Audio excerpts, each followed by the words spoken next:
An American woman who converted to Islam immediately after 9/11. Find out why. Meet her next.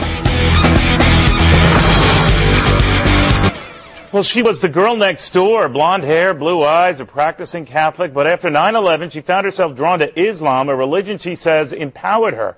Or what does she think of radical Islam and the folks who want to kill us? Angela Colins is the director and principal of the Al-Rida Academy. It's a school for Muslim children in Southern California. Thank you for joining us.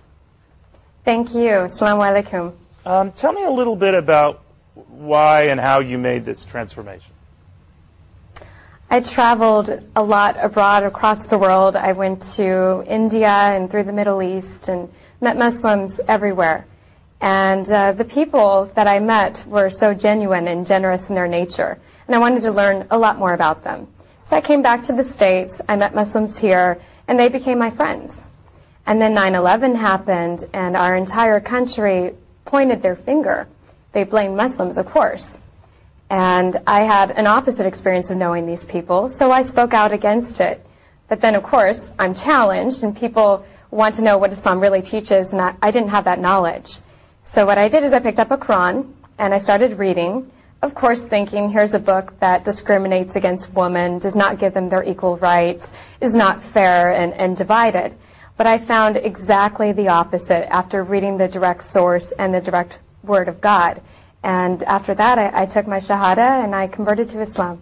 Do you think, Angela, that the fact that we don't hear more protests from, let's say, normal, caring Muslims such as yourself and from the Muslim community itself about some of the outrageous comments from the more, I don't know, Islamo-fascist side of the aisle, that rightly gives Americans pause?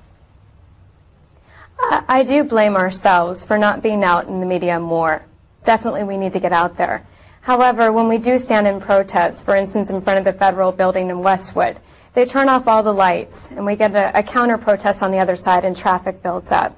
Also, a lot of people immigrated from other countries. They have fear that something could happen to their status here, so it's more difficult for them to come out. But you'll see me, like other American converts, out there in the front lines, and we will absolutely communicate what our thoughts are. But I've heard as well, Angela, that many are afraid to communicate that or afraid to criticize some of the more severe elements in the Muslim community because they're afraid of getting killed. Is that true? I haven't heard that.